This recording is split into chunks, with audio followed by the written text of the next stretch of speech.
Alors, juste on essaie de terminer. On était dans Hachem Kektivato, Hachem Kekriato, vous vous rappelez ou non? Alors Hachem Kekriato, c'est quoi Kekriato? Donc tel qu'il se lit, donc on prononce, quand on voit le nom d'Hachem, on dit Ado Nai, d'accord? Il dit ça c'est Kriato. Adon Kol, c'est lui qui est le maître de tout. Vegam Kavana Zot I Ardut Agmora Shekol Anivraim Avadav. Et ça aussi, c'est cette notion de Ardut, d'unité complète, que toutes les créatures sont ses serviteurs. Ben oui, parce que Adon et Eved, ça va ensemble. Donc, quand on parle de Eved, on parle de Adon. Quand on parle de serviteur, on parle de maître. Quand on parle de maître, on parle de serviteur. C'est très très important cette notion. Elle est développée aussi par le Rav Yerucham Halevi, qu'en vérité, Hachem, il est Adon parce que nous, on est Eved. D'accord? Donc, quand on dit on est Eved Hachem, on est Oved Hachem, ouais, Avda de Kucha Berichou, oui, ça veut dire que c'est ça qui fait qu'Hachem, il est Adon, parce que nous, on est Eved. Donc, plus on va le rendre Adon, plus on va être Eved. Plus on va être Eved, plus il va être Adon.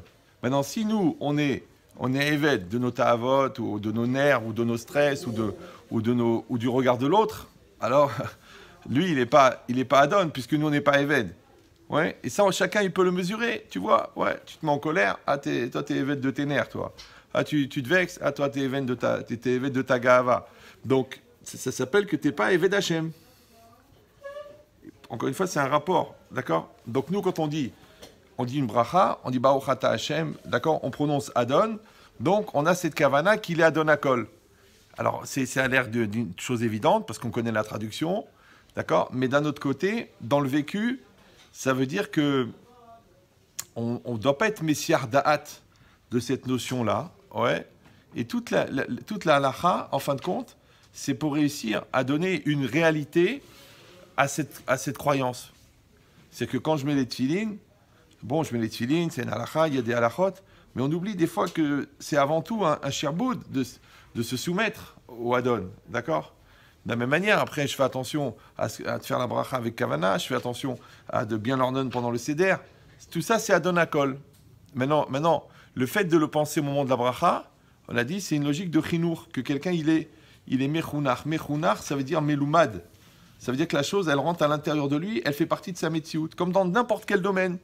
Les gens, ils se marient, d'accord, mais en fait, ils font la choupa et tout, ils font la cérémonie, ils font les papiers, mais ils mettent des années à être mariés, des années. Pourtant, ça y est, c'est bon, voilà. On est marié femme, ouais. Elle est échétiche, ouais, elle est échétiche d'après la lacha, mais elle n'est pas encore échétiche dans ton cœur. Alors, toute la voda de faire du chesed et d'être gentil et d'être patient, c'est pour que la femme, elle rentre dans le cœur. Et dans tout, c'est pareil. D'accord? Donc, quand il y a une notion aussi importante que Adon, qui doit rentrer dans le cœur, et chacun, il le mesure lui-même, puisqu'il voit bien comment il est avec son Yetzirara, comment il est avec la Touma, comment il est avec la bêtise, comment il est avec la Gahava. Il mesure le Cheshbon, il mesure la différence, combien il est Adon, combien il est Eved, ou combien non. Maintenant, le problème, c'est que si Hachem n'est pas Adon, automatiquement, il est Eved. Donc là, ça devient plus grave. Ça veut dire que tu penses que Hachem, il est en Eved. Ouais, la preuve, c'est que tu te plains. Tu dis, ouais, c'est pas normal ce qui se passe, et le chidour, il n'a pas marché, et mes parents, ils ont ça, et la maison, elle se vend pas, et j'ai grossi, et j'ai pas une bonne chavruta. Genre, t'as des ta'anotes, toi, sur le bon Dieu. Ouais, c'est fort. Ça veut dire que le bon Dieu, c'est un prestataire de service, et toi, tu es un client. Et comme tu es abonné à 50 millions de consommateurs, tu as le droit de te plaindre. Donc, ça veut dire que tu es dans un matzav, en fin de compte, de porek hol. Tu as enlevé le hol. Ouais, tu es en rébellion. C'est pas normal. Et pourquoi c'est comme ça? Est-ce que quelqu'un va dire, non, chas shalom, c'est pas, on est des bachou yeshiva et tout? Ça change rien. Le Yetzirah, il est le même. Pour tout le monde. Ouais. Et au contraire, quelqu'un, il est plus grand, alors il va avoir un Yetzirah plus grand. Même un Yetzirah de Kfira, même un Yetzirah. Ça dépend le coup qu'on va donner. Tu sais, il y a des coups qui touchent, il y a des coups qui font mal, il y a des coups qui déstabilisent, il y a des coups qui cassent un os. Il y a des coups qui font une hémorragie interne. Le gars, il est mort. Ouais. Maintenant, on ne sait pas quel genre de coup on va prendre dans la vie, on ne sait pas. Ouais, des fois, il y a des divorces, des fois, tu t'épouses une folle, des fois, il y a des maladies, des fois, il y a des deuils, des fois, c'est dur. Regardez, il y a un monsieur là, qui est niftar à Neuilly. Bon, c'était le Chabad de Neuilly, bon, un des Chabad de Neuilly, très gentil. Monsieur Jaoui, bon, eh ben, 2 jours avant, il a été voir son fils. Il a été faire une surprise. Il est parti à Toulouse. Il a amené ce qu'il aimait, l'enfant. Il a fait la fête. Il était content de le voir. Papa, je t'embrasse. Mon fils, ils ont fait des photos ensemble et tout. Après, il est rentré à Paris, il est mort. Maintenant, il doit dire à l'enfant, tu sais, ton père, il est mort. Il faut l'emmener à Paris. Ils lui ont même pas dit. Ils lui ont dit, viens, on prend le train pour qu'ils arrivent à la Levaya. Mais tu fais le cheshbon. Tu dis, un gars comme ça, un enfant comme ça, comment il va se relever? Quel genre de coup il va prendre? Ouais, puis il est jeune. C'est compliqué. Ouais. Maintenant, nous, on a une émouna que Hachem, il est émet, que Hachem, il est mishpat, que Hachem, il envoie exactement ce que la personne, elle peut supporter. Ouais. Mais il y a un cheshbon ici. Il y a un cheshbon. Il y a un Adon et il y a un Eved. Alors, toi, tu es OK avec ce Adon-là? Vous voyez ce que je veux dire ou non? Parce que c'est le même Adon. C'est le même. Et quand c'est marqué ici qu'il y a Ardout de tous les Avadim, ça veut dire qu'il faut accepter que tout le monde est Eved Hashem. Maintenant, tu peux être Eved Hashem volontairement, parce que tu dis je veux, ouais, ou tu vas être Eved Hashem contre ton gré. Ça ne change pas. Ouais, comme je vous ai dit, pour Pharaon, de toute façon, Hashem, il a dit les Bnei Israël vont sortir d'Égypte. Ouais. Alors nous, on dit, bah, ça c'est Pharaon, et nous, grâce à Dieu. Non. Le gars, il peut avoir une barbe comme ça. S'il est coléreux, il est Eved Hashem dans le négatif, celui-là. Vous voyez ce que je veux dire ou non? Et si celui-là, il est radin, et si celui-là, il est tordu, et si celui-là, il a des idées pourries dans sa tête, il est aussi Eved. Mais seulement, il est Eved dans le négatif. Parce qu'il y a du bien, il y a du mal. Et toi, tu décides où est-ce que tu vas être. Natati lefanecha et tahaim vetamavet, ou bacharta bachaim. Tu choisiras la vie, mais en vérité, les deux réalités existent. Et à tous les niveaux, elles existent. C'est ça que le Chovot Alvavot, il dit, dans toutes les dimensions, que ce soit microscopique ou macroscopique, il y a toujours le Tov et le Ra, toujours. D'accord? Il y aura toujours du Yetzirah dans chaque situation. Il y aura toujours une tendance négative. Il y aura toujours la possibilité de se tromper. Il y aura toujours le côté impur. Toujours, toujours, toujours. Ouais. Et toi, à chaque fois, la mitzvah, c'est le birour. Ouais. Mais la proposition, elle va exister. Donc celui qui n'est pas armé, et celui qui est vraiment armé, c'est celui qui est Eved Hashem. C'est parce qu'il n'y a que ça. Parce qu'à un moment où le cerveau ne suffit pas. Parce qu'il y a des choses qui déstabilisent. Il y a des choses où le cœur ne suffit pas. Ouais. Parce qu'il y a des épreuves qui sont déstabilisantes. Donc il y aura, qu'est-ce qui va rester? Il va rester la ira. Et la ira, c'est quoi? C'est l'expression du Eved. D'accord? Eved Hashem ki yare Elokim ou. Il est Eved parce qu'il a la crainte. Maintenant, cette crainte-là, elle peut être une crainte négative et paralysante, de stresser, ouais, ou elle peut être une crainte qui est une dérivée de la Ahava. C'est-à-dire que quelqu'un, tu l'aimes tellement, quelqu'un, tu le respectes tellement, que tu as peur. Ouais, mais tu n'as pas peur de prendre des coups, tu as peur de décevoir, tu as peur de casser ce lien essentiel que tu as créé avec la chose. Et bien c'est pareil avec Hachem. C'est toi qui vas décider quel niveau de crainte tu vas avoir. Est-ce que tu vas avoir une crainte de gamin? Est-ce que tu vas avoir une crainte de prendre des coups? Est-ce que tu vas avoir une crainte de te faire attraper? Est-ce que tu vas avoir une crainte de décevoir? Est-ce que tu vas avoir une crainte de casser le lien? Ouais. Est-ce que tu vas même plus avoir de crainte? Parce que pour toi, ça va être évident. C'est évident. Ouais. Donc maintenant, c'est le plus haut niveau que tu peux atteindre, que tu es Eved d'Hachem évident. Peut-être évident, Eved, c'est la même racine. Ouais. Ça veut dire que c'est évident. Bah, c'est évident. Pose pas la question, je me lève pas le matin. Bah, c'est évident. Pourquoi tu respires pas? Ouais. Les tefilines, bah oui, ouais, bon. Aban Zmanim, Zman Krachema, c'est évident. C'est tellement évident que même toi, tu te réveilles avant l'heure. Ouais. Même toi, ça te monte à la tête. C'est pas que tu dis, ah mince, j'ai raté le Zman. Si tu as raté, c'est que tu t'en fiches. C'est quoi la question? C'est comme quelqu'un, il oublie son bébé dans la voiture. Ah, ça veut dire qu'il n'est pas encore parent. Ah, j'avais la tête ailleurs, je suis préoccupé en ce moment. Ok, mais le bébé, tu l'as laissé dans la voiture pendant 6 heures. Donc, depuis qu'il est né, tu n'as pas rentré dans la tête la metsiout que tu as un bébé. Ça s'appelle Shiviti Hachem Lenegdi Tamid. Je fais régner Hachem perpétuellement devant moi. Ça veut dire Hachem, il est devant toi. Tout le temps, tout le temps, tout le temps, tout le temps, tout le temps. Tu dis, mais alors quoi? C'est de l'autoconviction? C'est la méthode Coué? Tu te répètes? Non, en vérité, c'est quoi? C'est c'est un niveau de maturité. Comme quand tu sais que tu es marié, tu sais que tu es marié. C'est un niveau de maturité. Ouais.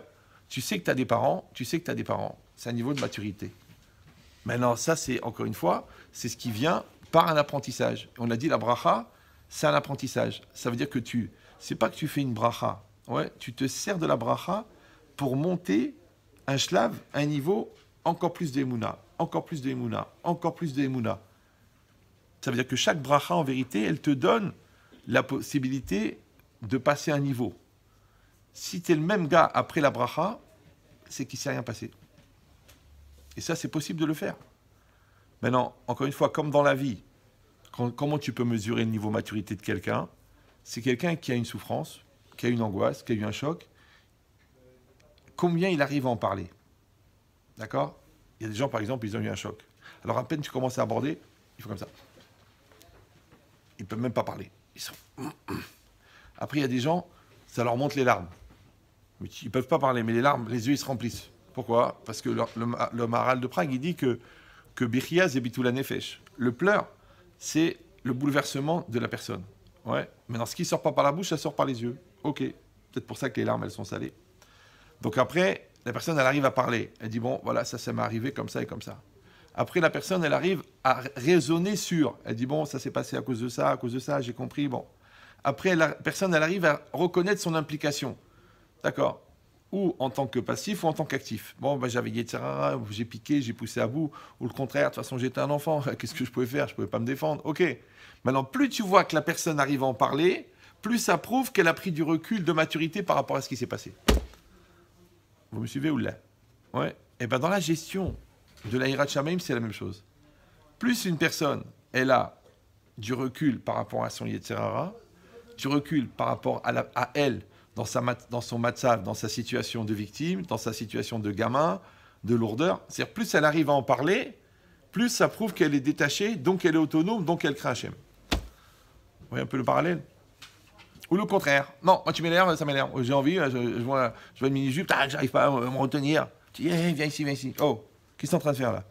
Quoi? Ah, tu m'as vu? Ah, tu vois? Donc le gars, il est complètement tahat ashlita. Ouais. Il a faim, il veut manger, il voit une religieuse. Ah, un gâteau. Ouais. Donc, hop, il devient fou. Tu dis, mais t'es fou, toi, qu'est-ce qui t'arrive? C'est pas cachère. Ouais, mais j'ai faim. De toute façon, c'est midi Ramadan. Il y a Bitoul. Mais qu'est-ce que tu veux maintenant? C'est pas cachère. Ouais. Maintenant, ce qui est intéressant, c'est pas qu'il a mangé le gâteau pas cachère. Ce qui est intéressant, c'est qu'il s'en est même pas rendu compte. Après, il y a celui que ça dérange parce qu'on le regarde. Ouais. Donc d'abord, il vérifie. Est-ce qu'on le voit pas? Ouais. Après, il y a celui qui pense à faire la bracha après qu'il a mangé. Ah mince, ouais. Il a fait Shakol, mais il se rappelle que c'est mésonote. Ouais. Après, il y a celui que même pas, il regarde même pas, c'est pas cachère. Ouais. Il y a celui, ça lui monte même pas la tahava. Il voit le gâteau pas cachère, il a même pas la tahava de manger. Je vais dire, ouais, mais quand même, tu reconnais que c'est bon. Ok, mais ça rentre pas dans ses arbaamot, lui. C'est pas dans ses arbaamot. Oui. Une fois, un gars, il m'a dit ça. Il m'a dit, mais Chétrit, j'étais à Disneyland, il y a une fille qui m'a fait un clin d'œil. Non, c'est un barreau. Hein. Bon, c'est une Goya. Hein. Moi, j'ai pas répondu. Hein. J'ai fait genre, j'ai rigolé. Ouais. Il me dit, alors, c'est grave. Je dis, c'est pas grave que tu as répondu, parce que ça, c'est ton niveau. Ce qui est grave, c'est qu'elle t'a fait le clin d'œil. Ben, si elle t'a fait le clin d'œil, c'est que le Yetzara, il a pensé que tu étais shayach avec cette histoire. Ça veut dire que dans tes Arba Hamot, c'est rentré le clin d'œil de la Goya. Baruch Yeshiva, finissent ma serré toutes les 3 semaines. Ouais. Alors comment tu fais toi? Tu fais brachot, orayot, ktuvot, goyot. C'est une macérette dans ton chasse. Ouais. Ou non, tu dis chazé shalom, mais ça va pas la tête, c'est impossible. Alors tu dis non, tu prends, tu dis animé kabel, qu'il y a ce Yetzirara. Donc ça veut dire, ça te permet de mesurer Adkama, tu es Eved Hashem. C'est pas grave. Pourquoi la vie, elle dure longtemps? Vous savez pourquoi? Parce que ça met du temps à faire tchouva. Ça met du temps à devenir sérieux. Ça met du temps à devenir mature. Parce que la vie, elle pourrait durer 10 minutes. Tu nais à 30 ans, tu te réveilles, tu ouvres les yeux. Bonjour. Qui es-tu? Ouais, je suis Hashem. Ah. Et tu pourras mettre les tefilines? Oui. Tu peux les mettre? Oui. Mets-les. Tu les mets? Ok. Allez, olam haba. Pourquoi 120 ans? 120 ans, avec l'enfance, avec la jeunesse, les couches, l'adolescence, les nerfs, et la bêtise, la lourdeur, les maths, le français, la Mishnah, la Gemara, le mariage, les enfants, tout ça pourquoi? Tout ça pour faire un apprentissage. On aurait pu régler en 10 minutes. Donc tu as compris que ça prend du temps. D'accord? Donc si les Chachamim, ils ont évalué qu'il faut un Rosh Hashanah par an, un Kippour par an, mais qu'il faut 2 Kriyat Shema par jour, 3 Amidah par jour, et 100 brachot par jour, ouais, et les Chachamim, ils se servent de la Torah pour être des Melamdim, des Mechanchim, ouais. C'est-à-dire qu'ils ont fait un calcul que les 100 brachot sont nécessaires. Après, chacun il se calcule, il dit, bon, 3 fois l'Amida, un truc. Oui, d'accord, ça c'est un calcul pour arriver à 100, ouais. Mais toi, c'est quoi ton calcul pour devenir le gars qui a fait les 100? C'est comme mon père, il me payait des cours de maths. Il n'avait pas beaucoup de moyens, et c'était cher. Et j'allais jusqu'à, je sais pas où, un truc perdu là-bas, Anvers, c'est à la station de métro, et je montais 4 étages, et je suivais comme ça, mais en fait, je foutais rien. Après, je revenais, bon, je le payais, je repartais, et j'avais toujours les mauvaises notes. Et un jour, j'ai eu de la peine pour mon père. J'ai dit, pourquoi tu payes? Pourquoi tu payes? Je vais travailler. Et j'ai travaillé. C'est ça la tchouva. La tchouva, c'est que tu prends conscience que ton père, il paye pour rien. Tu dis, arrête de payer, c'est bon, je vais travailler. Ce qu'il paye, c'est Minata Hamim. Il te donne du crédit. Et toi, tu te moques de lui. Un jour, tu dis, bon, c'est bon, ça suffit. Quand les gens disent, j'arrive pas les Tosfot, eh ben, va, crève, meurs, mange des photocopies, je sais pas, allume des veilleuses. Et à la fin, ça y est, tu dis, les Tosfot, c'est bon, je sais les faire. Ouais, et dans tout, c'est pareil. Tu vas crever sur le Raphaïm, et c'est pareil, le chasse, tu vas... Vous connaissez le Yenoka, vous avez entendu parler de lui, non? Ça vous dit rien? C'est un rave en Israël. Il avait sa mère qui était malade de cancer. Il était pas trop religieux. Et il s'est enfermé dans une pièce. Il a dit, je sors pas tant que ma mère, elle sort pas de sa maladie. Il est resté 3 ans dans la pièce. Hein. La mère, elle est sortie. Et lui, il est sorti, il connaissait tout. C'est que maintenant, vous prenez un truc sur Internet, vous marquez Ayenoka, vous voyez, il n'a pas de sfarim, il fait tout par cœur. Tout, le chasse, tout par cœur, tout. Le midrash, la sifri, tout par cœur. Pourquoi? Tu dis, c'est un gaon, il est génétiquement modifié. Non, il avait juste peur de perdre sa mère. C'est qu'il a trouvé une motivation, il a appris. Mais nous, qu'est-ce qu'on fait? Nous, on tarde. C'est comme un gars, combien de temps il met pour être, je sais pas moi, ingénieur? 4 ans, ok. Mais si le gars, il est dans un camp de la mort, il se fait passer pour un ingénieur, pour que les Allemands, ils le tuent pas, combien de temps il met pour être ingénieur? Un quart d'heure. Bon, 3 semaines. Vous me suivez ou non? Pourquoi? Parce que là, il fait 4 ans, parce qu'il a du temps à perdre, parce qu'il a 20 ans, parce qu'il n'a pas envie de sortir travailler. Et là, il met 1 mois parce qu'il a peur de mourir. Donc en vérité, la motivation, elle fait le timsoum, elle fait kfitsat aderer. Ouais. Donc elle fait mesurer encore plus Adkama, je suis Eved Hashem.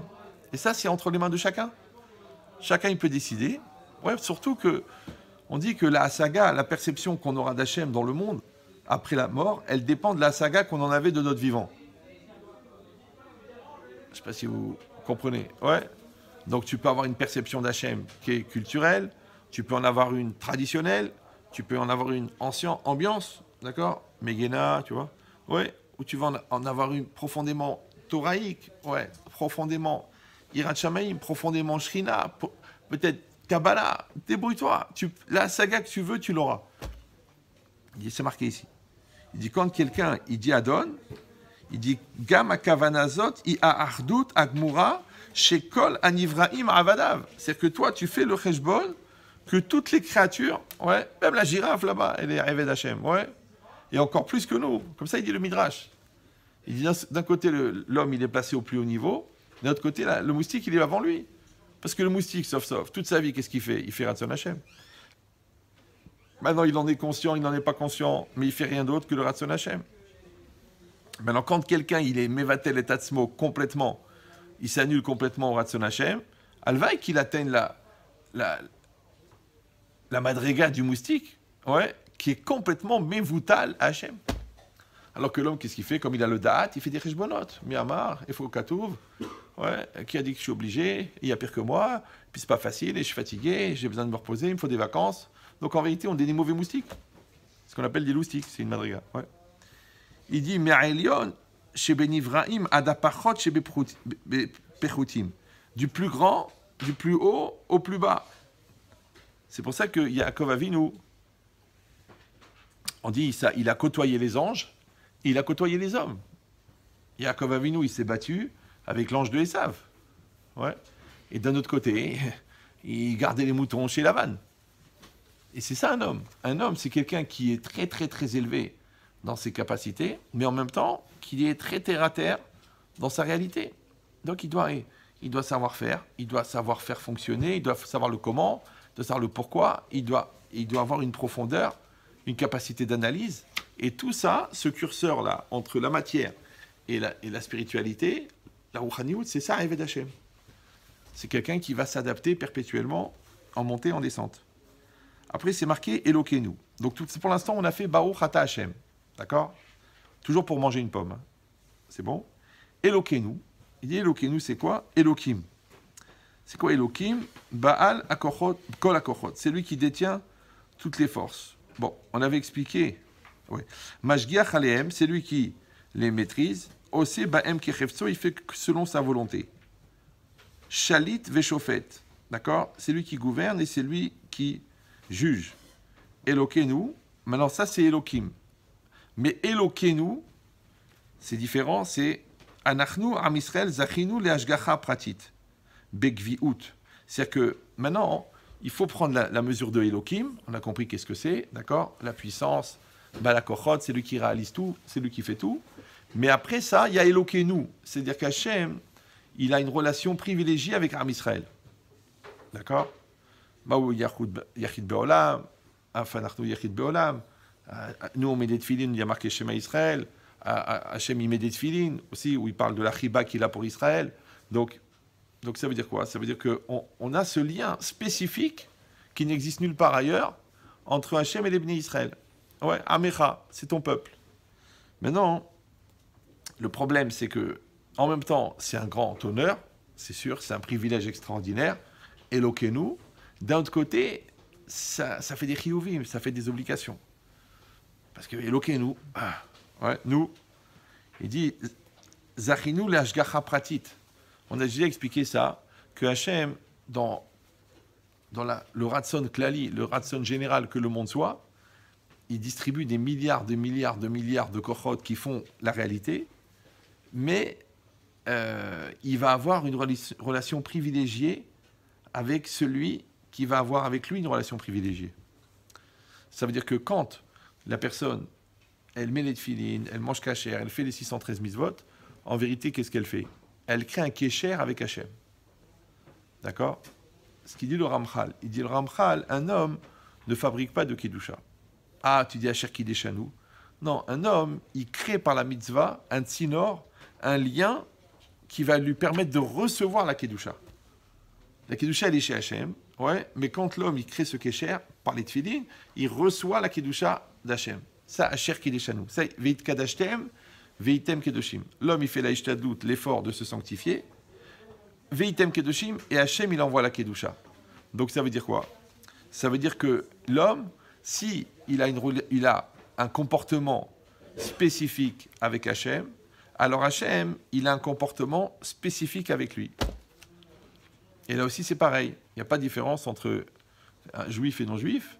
Si quelqu'un, il est un Ben Israël, mais dans sa logique à lui, il est personne, il fait partie de l'univers, c'est une particule élémentaire, il n'a rien de particulier, il n'a rien à apporter, il n'a pas un kesher meyuchad avec Hachem, il dit bon ça va, moi je suis dans la société, je suis dans la cité, je fais ce que j'ai à faire, je mange, je dors, je vais aux toilettes, je fais mon diplôme, il devient klali. Comme il est klali, alors Hachem il va avoir avec lui une hashgacha klalit. Vous me suivez ou? Ouais, hashgacha klalit, ça veut dire cette année il y a 32 752 personnes qui vont mourir de la grippe. C'est statistique, c'est comme ça. Ah, il en manque 2. Bah tiens, prends ces 2-là, de toute façon. Ils font rien, ils attendent le prochain épisode de la saga. Ouais. Donc, si toi, tu as un kesher meyuchad avec Hachem, donc Hachem, il va te regarder comme quelqu'un de meyuchad. Et ça dépend de toi. Ou non. Tu dis, non, moi, je suis comme tout le monde, moi, je suis personne. Donc, le fait même qu'une personne, elle doit développer sa personnalité, elle doit exister, elle doit se réaliser, pour être quelqu'un, et un, c'est quoi? C'est unique. Mais en plus de ça, il faut qu'elle le fasse à travers la Torah. Pourquoi on dit Kol Israël Yeshlo Chelek Batorah, Kol Echad Yeshlo Chelek Batorah? C'est que toi, normalement, tu dois avoir un Chelek dans la Torah qui est propre à toi. Ouais, ça ne veut pas dire que toi, tu as une lecture de toute la Torah. Il ne faut pas rêver non plus. Ouais, on n'est pas le Gaon de Vilna. Mais tu peux avoir un Chelek peut-être dans les Teilim. Peut-être que toi, tu as un Chelek dans Yevamot. Peut-être que toi, tu as un Chelek dans le Pri Megadim. Ton truc, c'est le Pri Megadim. Ouais, tu as bien étudié beaucoup de choses. Mais le Pri Megadim, c'est ton Shigaon, c'est ta folie. Et tu as écrit un pirou sur le Pri Megadim. C'est comme ça. En vérité, Zechelka Batorah. C'est ça ta part. Ouais. Celui-là, il est miyuchad comme ce rave là qui mettait 50 sortes de talitot, ouais. Le Benishraï, je crois qu'il avait 59 paires de tefilines, toutes les chitotes, et même des rondes. Là, tu dis, écoute, je mets les tefilines, franchement, j'ai des tefilines, je mets les tefilines, c'est bon, ça va, bon, Rabinoutam, vraiment, ouais. Mais l'autre, 50 paires différentes, parce qu'il y a des chitotes. Tu dis, bon, mais on n'est pas obligé d'être sur l'école des chitotes. Ouais, t'as raison, ouais. Mais lui, son shigaon, c'est les tefilines. Moi, j'avais un copain, son shigaon, c'était les tchiat-yedaïm. Il se lavait 54 fois les mains, sans avoir des tics ou quoi, des tocs. Mais il a bien appris la route, il savait. Il dit, attention, tu fais comme ça, tu fais comme ça. Mais le pauvre, il avait les mains gercées tellement il faisait une tilade. Et c'est marqué, en vérité. C'est marqué, un homme, il doit faire toutes les mitzvot, mais il y a une mitzvah, miyuchedet, qui doit la faire à fond. Ouais, mais après, c'est pas qu'on va te la fixer à toi. Ouais, toi, ça va être les payotes, et toi, ça va être le tzitzit. Non, c'est qu'il y a un regesh. Rachid, il appelle ça Veli Beomerli. Mon cœur me dit que je dois la faire celle-là spécialement. D'accord? Donc, qu'est-ce qui se passe quand tu fais ça? En vérité, la Torah, elle est clalite, mais toi, tu as un kécher personnel. Une fois, il avait dit, Rav il avait dit, Rav Shach et Rav Shmuel Rozovski, ils étaient assis l'un à côté de l'autre à Pognovitch. Bon, ils ne pouvaient pas parler en limoud. Parce qu'ils n'ont pas le même chasse. Vous avez compris ou non? C'est-à-dire qu'ils vont se bagarrer, un il va dire ça, l'autre il va dire ça. Il dit oui, mais sur quoi tu te bases? Là-bas, il dit non, c'est pas comme ça le pshat. Il dit moi je l'ai appris comme ça. Ah, d'autres l'ont appris comme ça. C'est comme le Netivot et le Xot, c'est des tzadikim tous les deux. Oh, mais la même Gemara, ils n'ont pas eu la même lecture. Tu vas dire quoi? Alors, il y a laquelle qui est vraie, laquelle qui est fausse? Les deux sont vrais. Divrei Elohim, Divrei Elou, Divrei Kim Chaim. D'accord? C'est comme si dans un d'or, il y a un psak halacha comme ça, un psak halacha comme ça. Alors, tu dis quoi? Alors, il y en a un qui se trompe? Non. Regardez là-bas le Ramban. Sur Achacham Asher Bayamim, là-bas dans le Chumash, il explique. Il dit chaque génération, ils vont venir des Chachamim. Ouais. D'ailleurs, c'est un truc bizarre. Le Kesef Mishneh, il dit, mais pourquoi est-ce que, puisque la lacha est toujours comme le Rabbim, d'accord? Donc à un moment, dans le Beth Midrash, ils ont posé la Sheila, à l'époque de la Gemara, et ils ont été possèques, comme le Rabbim. Ok. Mais après, ils disent, mais Rabbi Yehuda Omer, Rabbanan Omrim, Rabbi Shimon Omer. Il dit, pourquoi on ramène le date du Yachid? Parce que de toute façon, la lacha est comme le Rabbim. À quoi ça sert d'amener la pensée de... Alors il dit, le Kesef Mishneh, peut-être qu'il y aura un d'or, un jour où le Rabbim sera possède comme ce Yahid-là. D'accord? Tu dis, attends, j'ai pas compris. C'est-à-dire à quoi un d'or? Un d'or, c'est quoi un d'or? Mais la lacha, elle est pour les dorés dorotes. Oui, et pour toute génération. Non, c'est le Hémet qui est adapté à cette génération, et le Hémet, il est adapté à cette génération. Et c'est pas dérangeant. Shevim Panim la Torah, c'est bien, c'est pas grave. Ouais. Tu dis, mais c'est compliqué pour moi. Moi, je suis un gars... un seul modèle. Hein. Moi, ça marche ou ça marche pas. Hein. Oh là, tu veux pas faire une mayonnaise avec des steaks? Oui, tu as raison. Oui, mais la Torah, elle ne marche pas comme ça. D'accord? Pourquoi? Parce que la Torah, elle est divine. Donc la Torah, elle n'est pas humaine. Et la Torah, elle est plurielle. Et c'est pas grave. Donc maintenant, pour que toi, tu puisses faire ta part à toi, et toi, ta part à toi. Maintenant, cette avoda-là, de ta part à toi, ouais, de ton chelek meyuchad de ta manière personnelle de faire l'amida, de ta manière personnelle de concevoir Hachem, dans ta manière personnelle d'appliquer la halacha, elle fait que tu as un rapport avec Hachem qui est personnel. Vous me suivez ou non? Maintenant, par effet miroir, Hachem aussi, il a avec toi un kécher personnel. Ça s'appelle Hashgacha Pratit.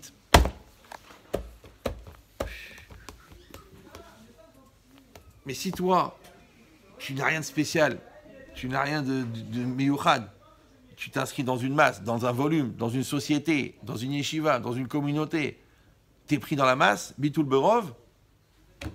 Après tu dis, ouais, mais j'ai pas l'impression qu'Hachem, il est vraiment avec moi, j'ai pas l'impression que mes tulotes sont écoutées.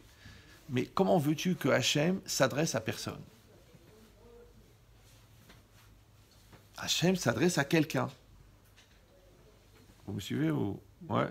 Donc quand on dit les Shem, Ichud, Kutcha, Berichou, c'est parce qu'on veut que Hachem soit un, ou alors on veut que nous, on fasse un avec Hachem. Parce que tout ce qui donne une parole à Maba, qu'est-ce qui fait qu'on est un peuple qui est meyouchad, qu'est-ce qui fait qu'on a des chiyuvim et qu'on a une siyata d'Ishmaya, c'est ça. Maintenant, toute la avoda du Yetzer Hara, c'est faire qu'on est séparé d'Hachem. Maintenant, il va te faire avec l'argent, avec la bêtise, avec la lourdeur, avec le znout, avec... Il a plein de systèmes de Yisraël Da'at. Ouais. Chacun selon son niveau de finesse. Maintenant, quelqu'un, il peut avoir un niveau très grossier, on va lui amener une côtelette de porc, ouais. Et quelqu'un, on va lui amener une sheila dans la shkafa qui va l'amener à la picorsoute. Mais vraiment avec une finesse. Mais le gars, il est un chidouche. Le gars, très très fort, mais finalement, il est devenu Spinoza. Il s'est pas rendu compte. À force de penser tordu, il a vraiment tordu. Pourquoi? Encore une fois, parce qu'on peut avoir un très gros cerveau, on peut avoir une très grande sensibilité, mais le régulateur du Hémet, c'est la Siyata d'Ishmaya, c'est l'aide divine, et le régulateur de la Siyata d'Ishmaya, c'est la crainte d'Hachem.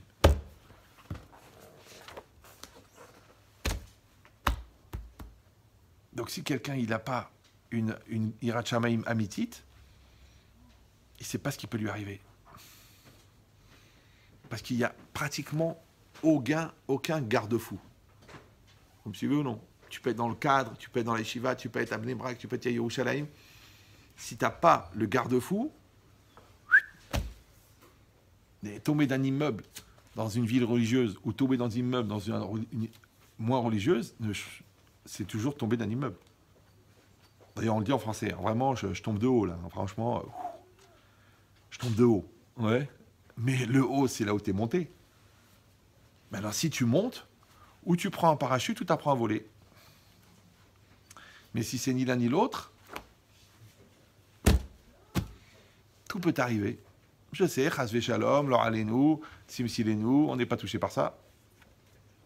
Moi, je suis encore là tout à l'heure au téléphone, j'étais avec un monsieur très, très, très sérieux, qui a eu un Yetzara très, très, très basique, avec une femme très, très, très interdite. Et tu vas dire Chasvé Shalom, Lor Alenu. Moi, j'ai aucun a priori. Moi, je juge personne. Pourquoi? Parce que Kol Agadol Michavero, il est trop godel. Donc, si moi, je commence à dire, ouais, t'as vu ce qu'il a fait lui, mais si toi, tu te penses que t'es plus grand, donc t'as un Yetzara plus grand, toi. Donc, toi, tu feras pire. La Méadrim. Donc, ça veut dire qu'il faut avoir cette anava, d'accord, de Eved Hashem. Oh, Hashem. Voilà. Tu dis, j'ai 40 ans, j'ai pas fauté. Un miracle. J'ai 50 ans, j'ai pas fauté. Odoula Donai Kitov Kilon Chasdo. Et tu vas dire, non, mais ça n'arrive pas chez nous. Non, on n'est pas des tordus, on n'est pas des fous. Moi, j'avais un jeune qui était dans l'informatique. C'est celui qui m'a rangé mes ordinateurs et tout. Et j'étais en contact avec un monsieur très, très sérieux, comme ça. Il m'a dit, j'ai un petit problème d'informatique. J'ai dit, si vous voulez, je connais quelqu'un. J'ai pris son ordinateur, je l'ai amené. Le gars, il m'a dit, Rav, il est à qui, cet ordinateur? Parce qu'il y a des trucs dedans. Même sur loiralinou.com, il n'y a pas. Alors moi, je me suis dit, bon, peut-être qu'il l'a emprunté, peut-être que... C'était son personnel. Je vous laisse même pas imaginer qui c'était. C'est très, très, très, très grave. Mais tu dis, bon, tu ne vas pas augmenter le Hilul Hashem en plus. Ouais. Mais ça veut dire quoi? Encore une fois, c'est pas pour vous choquer. Ça veut dire quoi? On n'est pas à l'abri. Non. Si le Pirkei Avot, il te dit qu'il ne faut pas être sommaire, même un Kohen Gadol, ouais, jusqu'à la fin de sa vie, il ne faut pas être sommaire sur soi-même. Ça veut pas dire qu'il faut vivre dans la paranoïa de la Vera, mais il faut être dans la vigilance positive de le faire. Comme vous le ferez, si Dieu veut, dans votre mariage, vous serez actif, d'accord? C'est être sympathique, gentil, de maintenir la communication. Vous dites pas, bon, ça va, on est mariés, elle va au mikvé, moi je suis sérieux, c'est bon. Non, même ces gens-là, ils divorcent. Donc, de la manière que tu as une vigilance de maintenir le kécher avec ta femme, et tu dois avoir une vigilance de maintenir le kécher avec Hachem. Maintenant, plus tu es rosek ba mitzvah, ouais, moins et plus c'est difficile d'être ouvert une avera. D'ailleurs, on le dit, rosek ba mitzvah, patour, mina avera. C'est sûr qu'il est patour mina mitzvah. mais il est aussi pas tour de la Vera. Et c'est ça l'idée. C'est que kol yoter, que tu es 100% dans le bien, alors il n'y a pas d'espace pour le rat. Pourquoi ils viennent les mauvaises pensées? Parce que yesh makom. Pourquoi ils viennent les peurs? Yesh makom. Combien ils viennent les pensées tordues?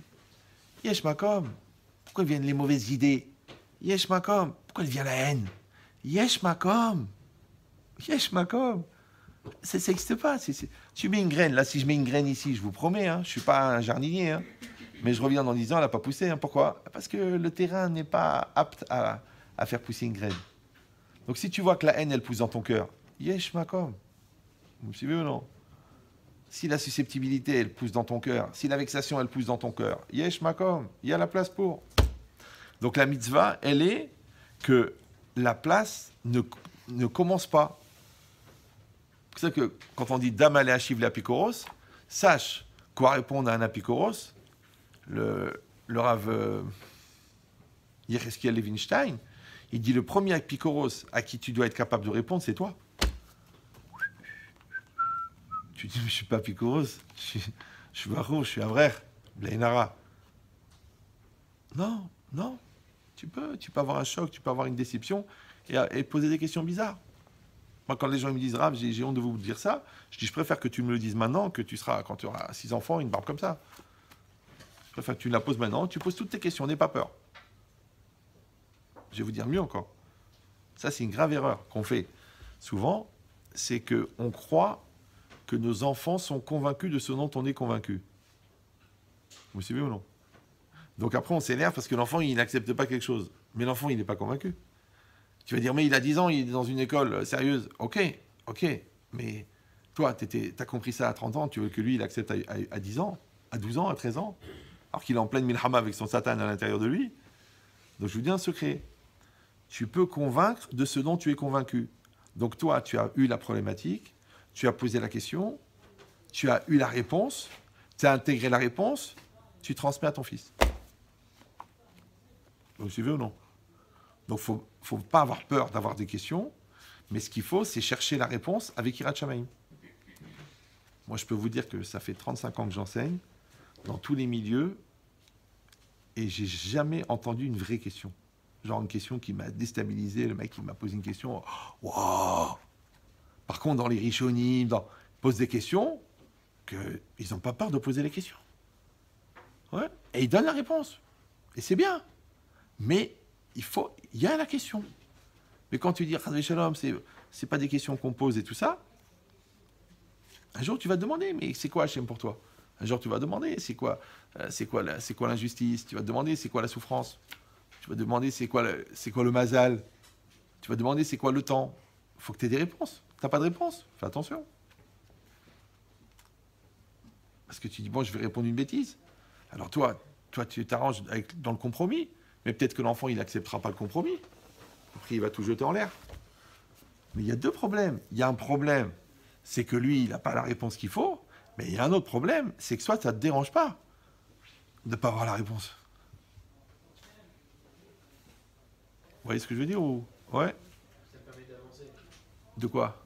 De ne pas avoir la réponse, ça me permet j'avance quand même, sans problème. C'est bien, c'est intéressant. D'accord. Mais non, je n'ai pas dit que tu continues pas à avancer. Tu continues à avancer. Mais on a quand même le souci de comprendre. Ou je dis non, c'est pas grave, je comprends pas. Ça, je comprends pas, ça, je comprends pas, ça, je comprends pas. En fin de compte, je comprends rien, mais j'avance. Non, toutes les choses que tu peux comprendre, la preuve, il y a des sfarim qui ont été écrits, c'est que tu as une mitzvah de les comprendre. Ou tu peux dire non, je ne peux pas me casser la tête parce que ça me trouble la tête. Ça. Non, je t'ai pas dit de faire ça toute la journée. Ça, c'est comme les épices. D'accord? Quand tu fais un plat, il y a 2 kilos de viande et il y a 2 grammes d'épices. D'accord? Donc, tous les inanimes d'ashkafa, de profondeur, de compréhension, c'est les épices. Mais il en faut. Parce que ta'am, c'est le sens. Mais ta'am, c'est le goût. Maintenant, si tu trouves un jour que ta vie n'a plus de ta'am, c'est souvent parce qu'elle n'a pas de ta'am. Donc, il faut 2 kilos de viande. Il faut de la gmara, il faut de la lacha, il faut de la avoda, il faut de la tfila. C'est sûr, ça c'est le gros. Mais les épices, il faut les épices. Tu dis non, moi les épices, ça m'empêche d'avancer. Au bout d'un moment, tu dis, ah, comme si tu étais passé 2 jours sur le Raphaïm, avec tous les Cheshbonot, mais à la fin, il t'explique le Yesod qui éclaire le tout. Mais le Yesod qui éclaire tout, ça s'appelle les épices. Mais imagine, tu fais une Chamoura, tu comprends rien. Tu fais un Otinyan, tu comprends rien. Tu fais encore une Sugia, tu comprends rien. À la fin, tu sais quoi faire pour pas que les livres ils moisissent. C'est pour ça que tu les ouvres. Bah, mets un ventilateur. Non, à la fin, il faut que tu aies quelque chose. C'est normal. Comme si tu as une bonne discussion avec ta femme, et à la fin, on s'est compris. Et ben ça nous rapproche. Oh, tu dis, bah, écoute, toi, ces sujets-là, ça m'énerve. Toi, j'ai pas envie de les entendre. Toi, tu me saoules. Alors, tu sais quoi? Il vaut mieux ne pas en parler. Après, tu dis, c'est marrant, on n'a plus rien en commun. Je m'imagine ailleurs. Donc, il faut faire attention. Il faut faire attention que c'est pas poser des questions pour poser des questions. Non, c'est poser des questions qui nous font grandir, qui nous font évoluer. C'est normal. Une fois, on avait fait Baba Batra pendant tout un zman. Et le Rav, il est venu, il a dit, c'est quoi la propriété? Jamais on a pensé à ça, nous. Nous, on était dans l'Exode, dans les trucs. Voilà, ça fait 4 mois que vous étudiez la Baba Batra. C'est quoi la propriété? Pourquoi cet objet-là, il est à toi? Alors, s'il est sur toi, machita hatiado. S'il est devant toi, t'as un shtar. Si tu habites dedans, t'as une chazaka. Ouais. Mais qu'est-ce qui fait le lien entre toi et la chose? C'est pas sûr de réfléchir. T'as peur de quoi? De devenir intelligent. Ouais. Et après, tu vas voir les ksharim, les liens. Il dit, ben, c'est exactement pareil. Dans la Elokut, ouais, c'est ça aussi, l'ashkafa et tout, c'est qu'il faut avoir du da'at et du ta'am dans la Elokut. Après cette notion-là que tu attrapes dans les Sfarim, après, tu veux en faire une metsiout chez toi. Tu veux qu'elle rentre dans ton cœur. Elle a dit, un des moyens qu'ils ont trouvé les Chachamim, c'est que tu as développé d'un côté, et après, tu pratiques. Maintenant, la bracha, c'est une révision de tous les shiurim de Ashkafa que tu as fait sur Elokut. C'est ça qui est intéressant. Et encore une fois, si les Chachamim, ils ont dit qu'il faut réviser 100 fois par jour, parce que c'est ça, chaque fois c'est une bracha, et que chaque bracha, elle te donne un autre niveau, donc ça vaut la peine de le pratiquer avec assiduité. Pourquoi? Parce qu'on dit Enj Gagat Bedeot. On ne peut pas être shogeg dans la manière de penser, puisqu'il fallait se casser la tête. Oui. Les goïms, ils disent un autre langage. Ils disent nul n'est censé ignorer la loi. Si tu arrives au tribunal, d'accord, le gars, il te dit, monsieur, vous êtes condamné. Alors toi, tu dis, je ne savais pas. Ah, je ne savais pas, c'est pas une ta'ana. Nul n'est censé ignorer la loi. D'accord? Alors maintenant, Enj Gaga Bedeot, ça veut dire, tu ne peux pas être involontaire dans la manière de penser. Parce que la manière de penser, c'est quelque chose qu'il fallait acquérir. Et pour l'acquérir, il faut réfléchir. Pour réfléchir, il faut avoir des questions. Les questions, tu y réponds, et après, les idiotes, tu les intègres. Et à ce moment-là, ça devient ta façon de penser. Bah, au Haba.